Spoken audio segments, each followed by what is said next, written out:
പുരോഹിതന്മാർ പറഞ്ഞതിൻ്റെ കാര്യം എന്താണെന്ന് വെച്ച് കഴിഞ്ഞാൽ, ഇപ്പം അങ്ങനെ അല്ലെങ്കിൽ അവൾക്ക് പണിഷ്മെൻറ്റ്, അവളുടെ ഏറ്റവും ഹാർഡായിട്ടുള്ള പണിഷ്മെൻറ്റ് കൊടുക്കുക, വിച്ച് മീൻസ് ഡിവോഴ്സ്, അങ്ങനെ ഉള്ളത് കൊടുക്കുക. പക്ഷേ മനസ്സിലായല്ലോ, ആ ഒരു രീതിയിലാണ് അവരുദ്ദേശിക്കുന്നത്. പക്ഷേ നമ്മൾ പിൽക്കാലത്ത് അത് മനസ്സിലായോ, ഓവർ ഇത് വന്നപ്പോഴത്തേക്ക് അതൊരു വല്ലാത്ത രീതിയിൽ ആൾക്കാരെ മാറ്റി എന്നുള്ളതേ ഉള്ളൂ. ഞാൻ സ്ത്രീ എപ്പോഴും ഇതായിരിക്കണം ഇതുള്ളൂ എന്ന് പറയുന്ന പോലെ ആ പുരുഷനായാലും സ്ത്രീ ആയാലും അവരൊരു ഫെൻസ് കെട്ടും, മനസ്സിലായി. അപ്പം ഈ ശാസ്ത്രന്മാർ വന്നിട്ട് അതേപോലെ സബത്ത് ദിവസത്തിൽ നമുക്കറിയാം യേശു ക്രിസ്തു ഏറ്റവും കൂടുതൽ പുതിയ നിയമം വായിക്കുമ്പം പരീക്ഷന്മാരുമായിട്ട് കോർത്തിട്ടുള്ള ഒരു ഭാഗം ഏതാണെന്ന് വെച്ച് കഴിഞ്ഞാൽ ശബത്ത് സമയങ്ങളിൽ ഇത് ചെയ്യും. അപ്പം ദൈവം പറഞ്ഞു, ഞാൻ നിങ്ങൾക്ക് സബത്ത് തന്നത് ഒരു ദിവസം എന്നെ സന്തോഷിക്കാനാണ്. ഈ ലോ എല്ലാം കൂടെ വെച്ച് ആൾക്കാരെ ബുള്ളി ചെയ്യാനല്ല, എന്നിൽ സന്തോഷിക്കാനാണ്. സ്വാതന്ത്ര്യത്തോടെ ഞാൻ 6 ദിവസം നിങ്ങൾക്ക് കഷ്ടപ്പെടാൻ ഒരു സമയം തന്നിട്ട് 7-ാം ദിവസം നിങ്ങൾ വന്ന് എന്നെ എൻജോയ് ചെയ്യുക. Because I am the one who gave you everything. ഞാനാണ് നിങ്ങൾക്കെല്ലാം നിങ്ങളെ സൃഷ്ടിച്ചതും നിങ്ങൾക്ക് തന്നിട്ടുള്ളതിലും.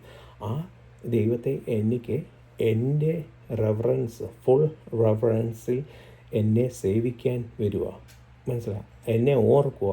എന്നെ യഹൂദന്മാർക്ക് ഒരു ദിവസം, നമുക്കത് എല്ലാ ദിവസവും, എല്ലാ നിമിഷവും, പാട്ടുകാരൻ പറയും എവറി അവർ, പക്ഷേ നമ്മളത് തിരുത്തി പാടും every second I love you എന്ന് പറയുന്നത്. അപ്പോൾ എന്ന് പറയുന്ന പോലെയുള്ള, മനസ്സിലായി.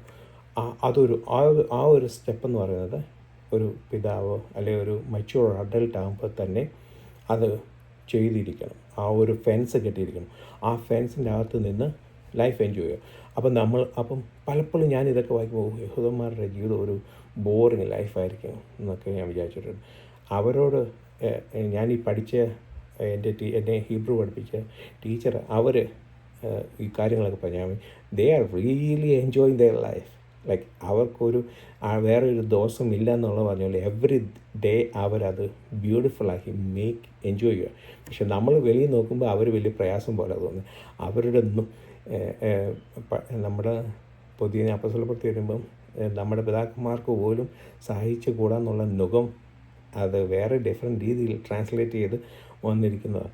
പക്ഷേ ആ നുകം അതൊരു പാപത്തിൻ്റെ വേറൊരു നുഖമാണ് അവർ പറയുന്നത്. പാപത്തിൻ്റെ കഠിനമായ ഇനി അത് നമുക്ക് ഇപ്പം അവർ ശരിക്കും ഇത് എൻജോയ് ചെയ്യും, മനസ്സിലായി. ആ ഫെൻസിൻ്റെ അകത്ത് തന്നെ വെച്ചിട്ട് അവർ ശരിക്കും അത് ഓരോ ദിവസം ഇന്ന് കഴിഞ്ഞ ദിവസം ഞാൻ ആ ഹിന്ദു ആളിനെ പറ്റി പറഞ്ഞത്. ആ ഹിന്ദു ആൾ അവർക്ക് വെജിറ്റേറിയനാണ്. പക്ഷെ ആ വെജിറ്റേറിയൻ ഇതിൽ നിന്ന് തന്നെ അവർ ശരിക്കും എൻജോയ് ചെയ്ത് ഫുഡ്.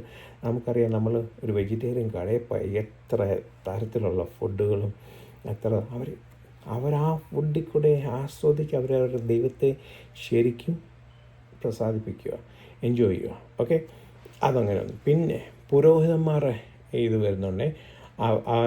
എങ്ങനെ സംഭവിക്കുന്നത് വെച്ചാൽ അവർ ആദ്യം ജനനം മുതൽ ഇതേപോലെ തന്നെ ഡീപ്പ് അവേക്കനിങ്, അത് കഴിഞ്ഞ് അവർ തോറ പഠിക്കുക, ബാർ മിത്സവ കഴിയുക, ബാർ മിത്സവ കഴിഞ്ഞ് പിന്നെ തൽമൂദ്, അങ്ങനെയുള്ള ഓരോ മിഷ്ന, തൽമൂദ്, അവർ ഹലാക്ക അങ്ങനെ കുറേ ഇതുണ്ട്. ഏറ്റവും അവസാനം കബാല ഒക്കെ ഇത് പോയതിന് ശേഷം ടെമ്പിൾ പോയതിന് ശേഷം വന്ന പഠിപ്പീരുകളാണ്. അവർക്ക് ടെമ്പിളില്ലല്ലോ. അപ്പോൾ അവർ അന്നേരം തൊട്ട്, അതിന് മുമ്പേ തൊട്ട് ഹലാക്ക കൊച്ചു രീതിയിലുണ്ട്, പക്ഷേ വലിയ ഇതാക്കിയത് പിന്നെ. അപ്പോൾ ആ രീതിയിലൊക്കെ അവർ പഠിച്ചെടുക്കുക. 20-ാം വയസ്സിൽ അവർ ഹെയർ ഹീൽഡിങ് വയസ്സ് കഴിഞ്ഞ് അവർ നേരെ എവിടോട്ട് കയറുക, സമാധാന കൂടാരത്തിൽ വേലയ്ക്കും ശുശ്രൂഷയ്ക്കുമായിട്ട് തുടങ്ങുക. അത് കഴിഞ്ഞ് അവർ അടുത്തത് പോകുന്നത്, അവർ ചെയ്യുന്നത് എന്താണെന്ന് വെച്ച് കഴിഞ്ഞാൽ 20 തൊട്ട് 30 വയസ്സ് വരെ ഒരു മരമാകുന്ന സമയം വരെ അവർ എന്തെടുക്കും, സമാധാന ശുശ്രൂഷ. അത് കഴിഞ്ഞ് അവരെ എന്തെടുക്കും, ഓർഡിനേഷൻ കൊടുത്ത്, പുരോഹിത ശുശ്രൂഷ ഓർഡിനേഷൻ കൊടുത്തു കഴിഞ്ഞ് അവരെ അകത്ത് കയറ്റി അകത്തെ പരിപാടികളും സാക്രിഫൈസ് ഇതിനും ഉള്ള പരിപാടി, ആദ്യത്തെ അകത്തെ പരിപാടികളെല്ലാം കഴിഞ്ഞ് അത് വൺസ് അതായി ഒരു നല്ലതായി കഴിയുമ്പം അവരെ സാക്രിഫൈസിന് വേണ്ടി തുടങ്ങും.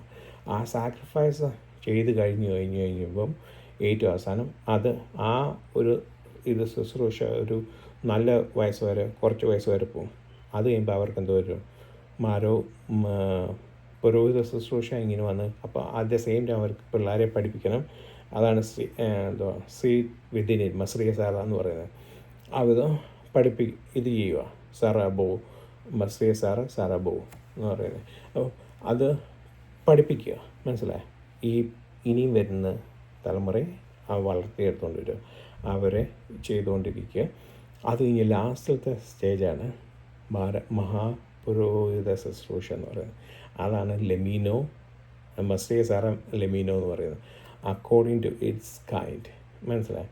ആ മഹാപുരോഹിതൻ്റെ ഏറ്റവും ഹാർഡായിട്ടുള്ള എന്ന് പറഞ്ഞാൽ ആൾക്ക് വീടിൻ്റെ കാര്യം, സ്വന്തം കാര്യം നോക്കണം, വീടിൻ്റെ കാര്യം നോക്കണം, പള്ളിയുടെ കാര്യം നോക്കണം, അറ്റ് ദ സെയിം ടൈം ആ സമൂഹത്തിൻ്റെ കമ്മ്യൂണിറ്റിയുടെ കാര്യം നോക്കണം. ആ മഹാപുരോഹിതനാണ് ഒരു ബൗണ്ടറി വയ്ക്കുന്നത്. പക്ഷേ ഇതെല്ലാം ചെയ്യുമ്പോഴും ഇവരുടെ ലൈഫ് സറൗണ്ടിങ് വിത്ത് അവരെല്ലാം യുണൈറ്റ് ചെയ്യുന്ന ഒരു ഘടകം എന്താണെന്ന് വെച്ച് കഴിഞ്ഞാൽ, അല്ലെങ്കിൽ ഒരു ഇതെന്താണെന്ന് വെച്ച് കഴിഞ്ഞാൽ തോറയാണ്, മനസ്സിലായി. തോറയ്ക്ക് വെളിയിലോട്ട് അവർക്ക് പോകാൻ പറ്റത്തില്ല. വിതിൻ തോറ അവർ ബൗണ്ടറി വരച്ചിട്ട് അതിൻ്റെ അകത്ത് അവർ എൻജോയ് ചെയ്യാം, മനസ്സിലായി. നമ്മൾ പറയുന്നത് പലരാകുന്ന നമ്മൾ ക്രിസ്തുവിൽ ഒന്നാകുന്നത് പറയുന്നത്, അവർ പലരാകുന്ന അവർ തോറയിൽ ഒന്നാകുന്നു, മനസ്സിലായി. അവർ അണ്ടിൽ ക്രിസ്തുവിനെ അംഗീകരിക്കുന്നവർ വരെ, മനസ്സിലായി. അപ്പം അതേപോലെ സമാഗമന കൂടാരത്തിന് ഇതുണ്ട്. ആദ്യത്തെ ശുശ്രൂഷ വെളിയിൽ ഉള്ളത്, വെളിയിലുള്ള യാഗം ആയിട്ട് കൊണ്ടിരുന്ന ശുശ്രൂഷ. പിന്നെ ഓൾട്ടർ ചെയ്യുന്ന കോർട്ട്യാർഡിൻ്റെ ശുശ്രൂഷ. പിന്നെ ഓൾട്ടറിൻ്റെ അവിടെ, യാഗപീഠത്തിൻ്റെ അവിടെ നിന്ന്. പിന്നെ സീഡ് ഹെർബ് എന്ന് പറയുന്നത് ഹോളി പ്ലേസിലെ ശുശ്രൂഷ. ഏറ്റവും അവസാനം വരുന്ന ഓസെപ്പെറി എന്ന് പറയുന്ന ശുശ്രൂഷ holy place, most holy place, മനസ്സിലായി. അങ്ങനെ അവരെ പോകുന്നത്. ഇനി നമ്മുടെ ഭാഗത്ത് വരുന്നതിന് മുമ്പേ ഞാൻ ഒരു കാര്യം പറയാം. എന്താ വെച്ച് കഴിഞ്ഞാൽ ഇതിൻ്റെ അകത്ത് അപ്പം നല്ല കാര്യങ്ങളല്ലേ പറഞ്ഞേ, നല്ല കാര്യം. ഇപ്പം ഇതിൻ്റെ അകത്ത് തെറ്റുകളല്ല, ഒരു തോറ എല്ലാവരെയും, nobody is above Torah, God's commandment. ഇപ്പം കമാൻഡ്മെൻറ്റ് ലോ എന്ന് പറയുമ്പോൾ നമ്മൾ പെട്ടെന്ന് എല്ലാ ആൾക്കാരും റോങ് വേയിലാണ് ചിന്തിക്കുന്നത്. ഇവിടെ ദൈവത്തിൻ്റെ കമാൻഡ്മെൻറ്റ്സ് എന്ന് പറയുന്നതാണ് ലോ എന്ന് വെച്ച് കഴിഞ്ഞാൽ, നമ്മൾ ആദ്യത്തെ ആദമോ അവയ്ക്കും ദൈവം ഒരു ലോ കൊടുത്തു. നടുക്കുള്ള ഫലം കഴിക്കരുത് എന്ന് പറയും. പക്ഷെങ്കിൽ അവരത് തെറ്റിച്ചു. ഭൂമിയോ വെജിറ്റേഷനോ അല്ലെങ്കിൽ സൂര്യചന്ദ്രാദികളോ മറ്റേ ക്രിയേറ്റ് ചെയ്ത ഏതെങ്കിലും തെറ്റ് ചെയ്തിട്ടുണ്ടോ? അങ്ങോട്ടും ഇങ്ങോട്ടും മാറിപ്പോയിട്ടുണ്ടോ? ദൈവത്തിൻ്റെ കൽപ്പന സങ്കീർത്തനം 19 സങ്കീർത്തനം വരുമ്പോൾ പറയുന്നത് എല്ലാം കറക്റ്റായിട്ടാണ് അതുകളെല്ലാം ചെയ്തത്. രണ്ട് വ്യക്തികളാണ്, രണ്ട് ക്രിയേഷൻസാണ് തെറ്റ് ചെയ്തതായിട്ട് നമ്മൾ കാണപ്പെടും. ഒന്ന് നമ്മൾ മനുഷ്യൻ ആദാം ചെയ്തതായിട്ട്, പിന്നെ ചെയ്ത തെറ്റെന്ന് പറഞ്ഞു കഴിഞ്ഞാൽ ദൂതന്മാർ ചെയ്ത തെറ്റുകളെ പറ്റിയാണ് നമ്മൾ കാണിക്കുന്നത്. ഓക്കെ, അപ്പം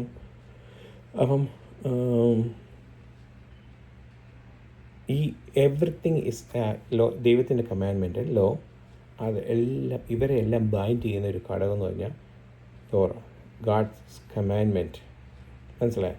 ഈ കമാൻഡ്മെൻറ്റിന് എബവ് ആരുമില്ല, മനസ്സിലായി. ഇനിയും പറഞ്ഞുതരാം. അവരുടെ മഹാപുരോഹിതൻ അഹരോനെക്കാട്ടി വലിയ ഫിഗറായിരുന്നു മോശ, അല്ലേ? മോശ ഏറ്റവും വലിയ ഫിഗറാണ്, ഗാഡ് ലൈക്ക് ഫിഗറായിരുന്നു യഹൂദന്മാരെ സംബന്ധിച്ചോളം. മോശയോട് ദൈവം കൽപ്പിച്ചു, പാറയോട് കൽപ്പിക്കുക എന്ന് പറഞ്ഞു. പക്ഷെങ്കിൽ മോശ അടിച്ചു. എന്തുകൊണ്ട്? മനുഷ്യരുടെ ഇതുകൊണ്ട് ആൾക്കാരെ ആഗ്രിവേറ്റ് ചെയ്തു, അല്ലെങ്കിൽ മോശയെ വല്ലാത്ത രീതി ട്രബിൾ ചെയ്തു. അന്നേരം മോശ കൊടുത്തു? പാറയെ അടിച്ചു. ദൈവത്തെ ഗ്ലോറിഫൈ ചെയ്യാത്ത ഒരൊറ്റ കാരണത്താലാണ് മോശയ്ക്ക് കിട്ടിയ ശിക്ഷ. സോ ഏറ്റവും വലിയ ആളായിരുന്നു മോശപ്പച്ചൻ. ഓക്കെ, മോശപ്പച്ചനെ പോലും ദൈവം ആ ശുശ്രൂഷയിൽ നിന്ന് വെറുതെ വിട്ടില്ല. അപ്പം നമ്മൾക്ക് ഇതുണ്ടോ? നമ്മളെ എക്സെപ്റ്റ് ചെയ്യുന്നു തോന്നുന്നുണ്ടോ? പക്ഷേ ദൈവത്തിൻ്റെ കരുണയാലും കൃപയാലും നമുക്ക് ആർക്കും ഒന്നും സംഭവിക്കാതെ, ദൈവത്തിൻ്റെ പറയുന്നത് ഡീപ്പ് പേഷ്യൻസ് കാരണം നമുക്കൊന്നും വരാൻ. ഒറ്റ കാര്യം, ജനങ്ങളുടെ മുമ്പിൽ, മറ്റുള്ളവരുടെ മുമ്പിൽ ദൈവത്തെ ഉണർത്തിയില്ല എന്ന് പറഞ്ഞ ഒറ്റ കാര്യത്താൽ മോശപ്പച്ചനെ ശുശ്രൂഷ വാഗ്ദത്ത ദേശം കാണാനേ സാധിച്ചുള്ളൂ, എൻ്റർ ചെയ്യാൻ സാധിച്ചില്ല അല്ലേ? അപ്പം അത്രയും ഇതാണെന്നുണ്ടെങ്കിൽ ഇപ്പം യേശുക്രിസ്തു പറയുന്നത്, പണ്ട് നിങ്ങൾ ഒരു സ്ത്രീയോട് സെക്ഷൽ കാര്യത്തിൽ ഏർപ്പെട്ടാലായിരുന്നു കുഴപ്പം. ഇപ്പം ഞാൻ പറയുന്നു, നിങ്ങൾ സ്ത്രീയെ ഒരു സെക്ഷൽ രീതിയിൽ നോക്കിയാൽ തെറ്റിപ്പോയി. മനസ്സിലായി? അപ്പം ആ മോശപ്പച്ചൻ്റെ അത്രയും സ്ട്രോങ് ആയിട്ട് ഒരു ഗ്ലോറിഫൈ ചെയ്യാത്തതിൻ്റെ പേരിലാണെന്നുണ്ടെങ്കിൽ നമ്മുടെയൊക്കെ ഇപ്പോൾ എന്തോ ശിക്ഷയായിരിക്കും വരാൻ പോകുന്നത്. ഇനി ദൈവം എന്തെല്ലാം എത്രയോ തെറ്റുകൾ കാണിച്ചിട്ടുണ്ട്. പക്ഷെ ഒന്നും ദൈവം ശിക്ഷിക്കാതെ ആ ദൈവത്തിന് നന്ദി പറയാം. ദൈവീയ സ്വത്രം. ഓക്കെ, അപ്പം അത് ആദ്യം മോശപ്പച്ചനെ ഇത് വന്നു. ഓക്കെ, തെറ്റ് ചെയ്തു. അത് കഴിഞ്ഞ് അടുത്ത ഭാഗത്ത് വരുമ്പം അഹരോൻ മോശപ്പച്ചൻ മേലി ഈ പർവ്വതത്തിൽ ദൈവത്തിൻ്റെ കയ്യിൽ നിന്ന് കൽപ്പന വാങ്ങിക്കാൻ, കമാൻഡ്മെൻറ്റ് വാങ്ങിക്കാൻ പോയപ്പം പോയിട്ട് തിരിച്ചു വന്നപ്പോൾ കണ്ടെന്തുവാ, അഹരോൻ എന്തോ എടുത്തു, കല്ലെറിഞ്ഞ് പൊട്ടിച്ച് ദേഷ്യപ്പെട്ട് ആ ബിംബത്തെ അഴിച്ച് പൊട്ടിച്ച് ചാരമാക്കി വെള്ളത്തിൽ കലക്കി എല്ലാത്തിനെയും കുടിപ്പിക്കുകയുണ്ടായി. മനസ്സിലായി? രണ്ടാമത്തെ സ്റ്റേജ്. ഓക്കെ, ഒന്ന് മനുഷ്യൻ്റെ തെറ്റിനാണ് പാപം ചെയ്തത് അല്ലെങ്കിൽ ദേഷ്യപ്പെട്ടത്. രണ്ട്, ആദ്യത്തത് ദൈവത്തെ ഗ്ലോറിഫൈ ചെയ്തില്ല, ദൈവത്തോടാണ് ഇത് തെറ്റിയത്, അതിന് ശിക്ഷയായിട്ട്. രണ്ടാമത് ചെയ്തതിന് ഇത് ചെയ്തോ, വെള്ളത്തിൻ്റെ സമയത്ത് ദൈവത്തിന് മോശപ്പച്ചന് ശിക്ഷ കിട്ടിയോ? ഇല്ല. ശിക്ഷ കിട്ടി കാണുമായിരിക്കും, പക്ഷെങ്കിൽ വാഗ്ദത്ത ദേശം ഇത് ചെയ്യുന്നത് പോലല്ല. അപ്പോൾ എപ്പോഴും ഓർത്തോണം, ഒരു മനുഷ്യനോട് ചെയ്യുമ്പോൾ നമുക്ക് നിരക്കാം, ദൈവത്തോട് തെറ്റ് ചെയ്താൽ നിരക്കാൻ പറ്റത്തില്ല. ഓക്കെ, അത് കഴിഞ്ഞ് മൂന്നാമത്തെ ഇത് വരുമ്പോൾ ദാദാബും കോരഹും ദാദാബും അബീരാവും പാപം എതിർത്തപ്പം മോശപ്പച്ചൻ എന്ത് കൊടുത്തു? ഇന്ത്യയിൽ ഒരു വളർച്ച കണ്ടോ? ആദ്യത്തെ സ്റ്റേജിൽ ഇത് ചെയ്തു, രണ്ടാമത് വന്നപ്പോൾ ഇങ്ങനെ വന്നു, 8 വർഷം മൂന്നാമത് വന്നപ്പോൾ എന്ത് വെച്ചു? കറക്റ്റ് മച്യൂരിറ്റി പ്രാപിച്ചു. ഇതെല്ലാം 3 ഭാഗത്തും ഓരോരുത്തരെ ആഗ്രിവേറ്റ് ചെയ്തതാണ്. മനസ്സിലായി? അപ്പം ഇതിൻ്റെ അകത്ത് ഇപ്പം ഇനിയും പറയാൻ പോകുന്ന ഇച്ചിരി വേദനാജനകമായ കാര്യമാണെങ്കിലും ശ്രദ്ധിച്ച് കേൾക്കുക. ഓക്കെ, ഇപ്പം നമ്മൾ യൂട്യൂബിൻ്റെ അകത്തും നമ്മുടെ ചുറ്റുവട്ടത്തും ഒത്തിരിയും പ്രസംഗങ്ങൾ മനുഷ്യനെ കുത്തി പ്രസംഗിക്കുന്നത്. ഞാൻ ഇന്ന് ഇത്രയും 2 ആഴ്ച താമസിക്കാൻ കാര്യം ആരെയും വേദനിപ്പിക്കരുത്, എന്നാൽ എനിക്ക് കറക്റ്റ് മെസ്സേജ് കേൾപ്പിക്കുകയും ചെയ്യണം. ഇതുകൊണ്ട് ഞാൻ ഷെയർ ചെയ്തും മറ്റൊരാളോട്ട് ഷെയർ ചെയ്ത് എല്ലാം ദൈവത്തോടും പരിശുദ്ധമായിട്ട് ഇങ്ങനെ ചോദിച്ച് ഇങ്ങനെ ഓരോന്ന് കട്ട് ചെയ്ത് ഇത്ര സമയം. മൈ ഗോൾ ഈസ് ടു മനസ്സിലായി ആൾക്കാരുടെ ഡെയിലി ലൈഫിൽ ഒരു impactful fear of the God ജനങ്ങളിൽ എത്തിക്കുക. മനസ്സിലായി? അത്രയേ ഉള്ളൂ എൻ്റെ ഇത്. പക്ഷെങ്കിൽ പല സമയത്തും ഞാൻ പല ആൾക്കാരെ കൂടെ കണ്ടിട്ടുണ്ട് വചനമെടുത്ത് മറ്റൊരാളെ കുത്തി പ്രസംഗിക്കുന്നത്. എൻ്റെ ദൈവമേ, എന്തൊരു പേടിജനകമായി. എൻ്റെ മിടുക്കുകൊണ്ടോ എൻ്റെ പിതാക്കന്മാരുടെ മിടുക്കുകൊണ്ടോ എനിക്ക് കിട്ടിയതല്ല വചനം. ഇതിൻ്റെ പുറകിൽ ഓരോ ആളുടെ യേശുക്രിസ്തുവിൻ്റെ ദൈവത്താൽ കിട്ടിയതും യേശുക്രിസ്തുവിൻ്റെ ഒരു ഭയങ്കരമായ ഒരു ജീവിതം ഇതിൻ്റെ പുറകിൽ. He gave his own life to save us from the sin. അത്രയും കഷ്ടപ്പെട്ട് തന്ന് നമ്മുടെ ഇൻസ്ട്രക്ഷനായിട്ട് തന്നെ തിമോത്തിയോസിൻ്റെ അകത്ത് പഠിക്കുന്നുണ്ട്. വചനം ഇസ് ഇൻസ്പയർഡ് ബൈ ഗാഡ്. അതിൻ്റെ അകത്ത് റിപ്രൂഫും കറക്ഷനും എല്ലാം ഉണ്ട്. ബട്ട് വചനത്തിൻ്റെ അകത്തുണ്ട്. ഇപ്പം ഞാൻ പ്രസംഗിക്കുന്നതിൻ്റെ അകത്ത് എൻ്റെ അകത്തോട്ട് എൻ്റെ ഉദ്ദേശം നിങ്ങളെ കുത്തി നോക്കിയല്ല, പക്ഷേ നിങ്ങളത് വേദനിച്ചാൽ അത് നിങ്ങളുടെ പരിശുദ്ധാത്മാവ് നിങ്ങളുടെ ഹൃദയങ്ങളിൽ പാപബോധത്തെ പറ്റിയിട്ട്. ബട്ട് ഞാൻ ഈ വചനമെടുത്ത് ഒരാളെ കുത്തി ശുശ്രൂഷിച്ചാൽ ആസ് ഡേഞ്ചറസ്. എനിക്കതിനുള്ള അധികാരമില്ല. മനസ്സിലായോ? അധികാരമില്ല. അപ്പം ഈ അധികാരം എന്നിൽ ഫരമേൽപ്പിച്ച Bible was given to me to preach the word, make disciple. അതിൻ പ്രകാരം ജീവിക്കാനും ഡിസൈപ്പിൾസിനെ മേക്ക് ചെയ്യാനും. പല ആൾക്കാരും മറന്നു പോകുന്നുണ്ട്. ചില ആൾക്കാർ സ്വയമായിട്ട് ജീവിക്കാൻ മറന്നു പോകുന്നുണ്ട്, പക്ഷേ ഡിസൈപ്പിൾസിനെ മേക്ക് ചെയ്യുന്നുണ്ട്. ചില ആൾക്കാർ രണ്ടും മറന്നു പോകുന്നു. ചില ആൾക്കാർ സ്വയമായിട്ട് ജീവിക്കുന്നുണ്ട്, പക്ഷേ ഡിസൈപ്പിൾസിനെ ഇത് സ്വന്തം ഇൻസ്ട്രക്ഷനും